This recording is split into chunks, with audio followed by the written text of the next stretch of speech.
Welcome back, Sports Tonight on Channels Television. We're taking a look at football at the Nigeria National League. We're waiting to see teams that will advance to the NPFL. They're analyzing that match between Bendel Insurance and Shooting Stars. It ended 2-1 in favor of Bendel Insurance. Shooting Stars, they like the way it went. Bendel Insurance, they are over the moon with praise and worship. Let's listen to Philip Shuaibu. He is the deputy governor, a registered player of the team, and has been a great source of motivation to the team. They're celebrating the victory.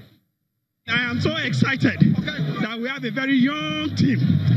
And this team started from the Shuaibu Amadu team. So we now have a system that produces players. If you look today's match, our boys are the youngest. They are small. But what they have on there is football. And they displayed it. Sport administration need standby funds. These are players that are not owed salaries. They are not owed their allowances. As we play today, their winning bonuses are already with them. And their hotel accommodation and away matches are prepared ahead of time. And they got all the facilities that they need, they have it. And their camps is very good. So for us, it's all about bringing what we see abroad home. Everybody contributed because they said one person can never quench fire. It's togetherness. And I think today we have achieved what we have not gotten for the past 11 years. So I say thank you to everybody. Thank you to the Edo State. Thank you for you yourself, the media. We say thank you very much. Look at I saying I thank you to everyone. Victory is sweet. But Cosmos, you see, we'll be talking about football administration in this country, and we say if states wants to get involved, to do it well. So some of the things that the deputy governor pointed, if you have that in, let's not compare, but you know some states that we will have players go sleep in front of the. So that's what we're saying. If you want to get involved, do it properly, and let's see the best of football. Well, I mean, the deputy governor, who is a registered player of Bendel Insurance, actually talked about the fact that the team is not, and the players are not owed. Winning bonuses are there. They try as much as possible to encourage them. They motivate them. So you know, do it well. Do it well. And when you do it well, you know, for me, I feel that yes, in as much as we want to get involved in football, you know, have a partnership with the private sector as well, you know, bring them in, run it well, and it will actually make lots and lots of sense if things like that is happening. So for me, I feel that Bendel Insurance, yes, because I was talking to a colleague who is a sport journalist based in Owerri. My namesake, both names, you know, saying that the Heartland Queens are old for the past 2 years. Imagine what will happen to Heartland football. I mean, Heartland as well. If the ladies are old as well. So you want to run football, you say you want to run football, please, state government, try as much as possible to make sure that you run it well. Yes, you know, without maybe interference, be the sponsor of the team, but without interference, but do it very, very well. These players are family men. So we complain about welfare. Yes. Not even complain. We talk about it's a big problem in the league. Yes. And so the deputy governor travels with the team, understands the struggle. Sometimes they get a draw. You say, we'll give you a win bonus. Yes. The players excited. They win a match immediately, you give it to them. They come out, they want to play. Now we've eradicated one problem. They don't come out and complain that, they don't pay us. We're going to go elsewhere. We love that. So that side is just for administration. We're still taking a look at what happened in that match between Bendel Insurance and Shooting Stars. Shooting Stars didn't like the way they went down. So Coach Itagoye says, I'm disappointed. Let's listen to him. Normally in a game of football, when you go for it, you want to win. You want the 3 points. We wanted the 3 points. We gave everything yesterday and today. But unfortunately, at the end, we couldn't take even a point. No problem. We accept it. That's football. Sometimes you win, sometimes you don't. We've learned one or two things here, which we think will go forward in our pursuit of getting premiership status. Wow. So, Coach says it happens. We wanted of sportsmanship. That's what it is. We wanted it. It didn't happen. So it's okay. We accept it. Cosmos, and that's what it is. For the love of the game. It's for the love of the game, and he said it all. Yes, we wanted it, we couldn't get it. Met a better team or a more determined team, and of course, we'll go back home and strategize again and try as much as possible. There's a quest, and the quest is to get to Premier League football, the Nigeria Professional Football League, and there's a quest, and there's a good thing that the coach didn't start talking about this happened. We were robbed. We were this. We were that. So it's actually very good. And both clubs have huge followership in the country. We would love to have NNL Insurance, have Shooting Stars in the league, and they have history too. There you go. So we're just waiting for the NNL. Yeah. They need to come out with a statement. They need to let us understand what's going on. And I do not understand why the NNL has not come out with a statement that, okay, it is like this, or it is not like this. I mean, what is all this suspense for? Are we going to play in the playoffs or what? I mean, it's something that I do not understand. And if we're going to do playoffs, we should know the calendar, the timetable should be out now, because the other teams in the MPFL are already chilling. Exactly, waiting for them. Yeah, and they have rested well. They have their programs going on, and then you just bring this. There's the December 1st. I mean, there's this pre-season competition that goes on in the West. There's a pre-season competition going on right now in the East at Abakaliki. There's one that's going to be they call. So these guys that are waiting for the playoff, they can't get busy. I mean, I'm thinking 6 teams will get out from the NNL.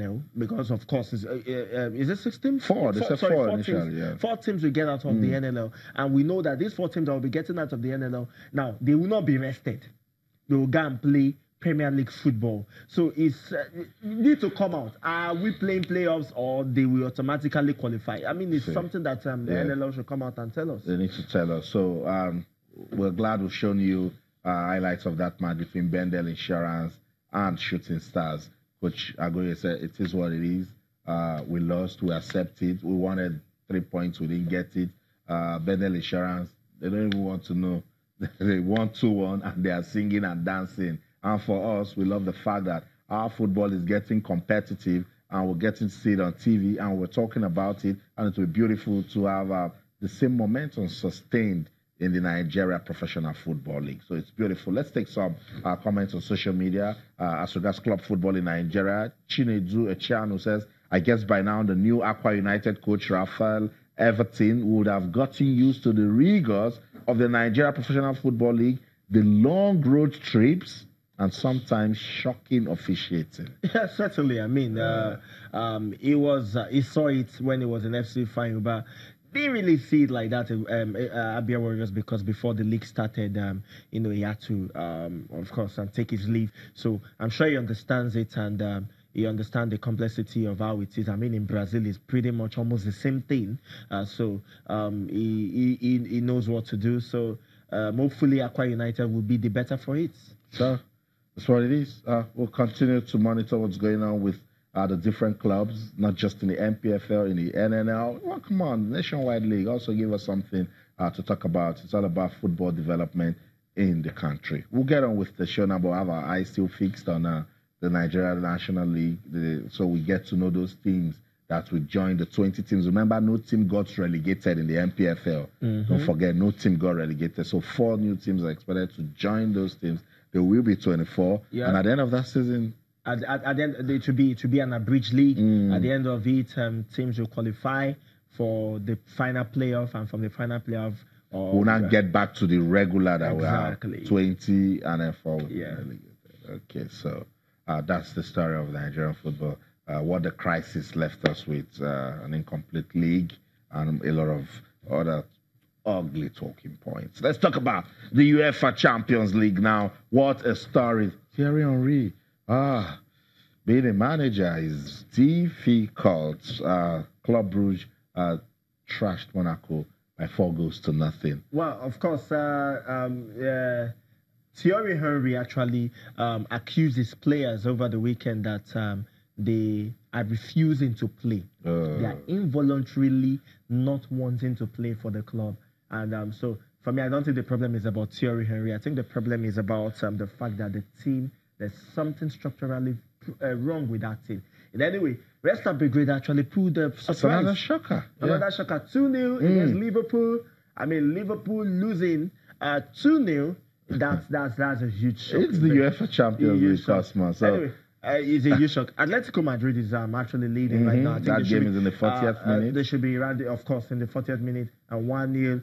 Inter Milan, Barcelona 0-0. Barcelona have been struggling, of course, without Messi. Messi's on the bench on this one. And, of course, Tottenham are losing at home to PSV Eindhoven. Wow. In that Wembley Stadium that people are complaining about. Consider that an early goal scored by De Jong. But it's pause, and Mauricio Pochettino has said, look, he's got a decent team. Probably needs to take the mentality of the players for them to start winning again. Of course, Napoli and PSG playing goalless. Now, as it is like this, Liverpool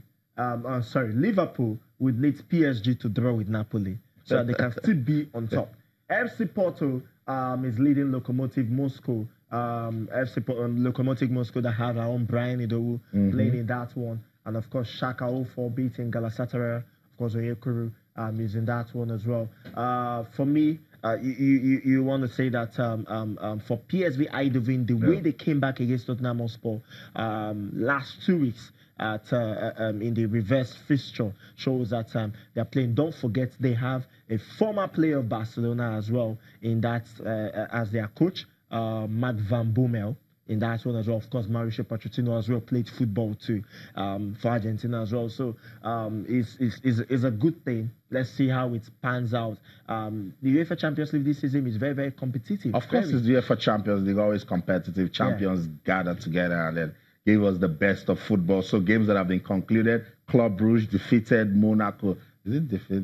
Put more salt into the wounds of Thierry Henry. 4-0 at home. 5 games without a win for Thierry Henry. 5 games without a win. So managers, you see, that's what I'm saying. They will come out with a statement now and say, Henry, pack your load and go. Nobody wants to know if the players are willing to play for you or whether you came to meet a team that is scattered. Once you're given that role, you're expected to turn things around. Well, but then you have to look at the fact that Monaco has not won any game in about... That's what I'm saying. The management don't want to. They don't want to know. They brought you because you say you are competent, you can get the job done, you can turn things around. And he's a legend of the club. Yeah. Thierry Henry is a legend of the club. I mean... so you wonder why these players don't want to play for Henry? How did Chadin, the former coach, took a team to the semi-finals and... make them languish in the relegation, and they brought in a Thierry Henry, and it seems not to have an idea of what is wrong with the team. In fact, as far as it's concerned, this team are refusing to play.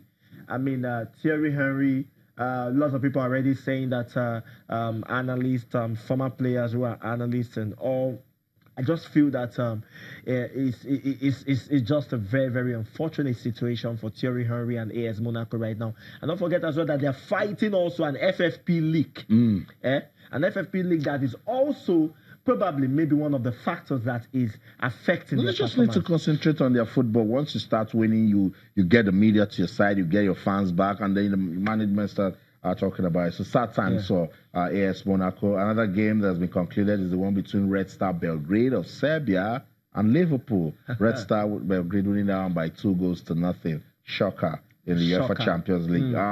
FC Porto has just gotten another goal through Marega. So it's FC Porto 2 and Lokomotiv Moscow 0. So Henry Oyekuru, Super Eagles player, is in that one for Galatasaray. So let's see. We're hoping that he gets something out of that one. Coach General and the technical team will be monitoring. Brani, who is also busy tonight. Brani, who is there. I think Chidozie Awazim as well is plays for FC Porto. I do not know if he's on the bench as well for them.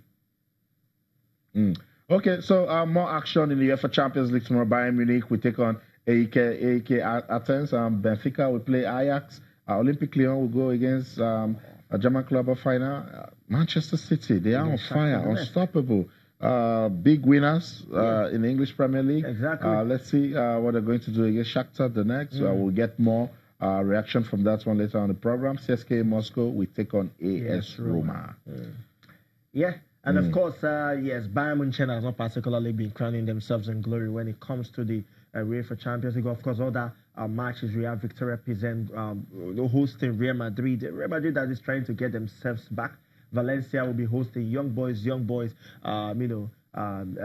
Shocked Valencia 2 weeks ago by winning them. While Juventus will be playing against Manchester United. And this is a game that is probably the game of the night tomorrow is also a very huge one as well. Reminds you of the semi-final second leg between Juventus and of course Manchester United. En route to the finals that Manchester United won in 1999. You know how Manchester United had to come back to win that game by 3-2. Yeah. So let's see whether the fireworks will come up again. Manchester City, Shakhtar Donetsk, that one shouldn't be a problem for Manchester City ordinarily by fans, but with the UEFA Champions League, anything can happen. So let's go on this break. When we come back, we'll check out how Manchester City are getting ready for that big game. So don't go anywhere. We'll be right back.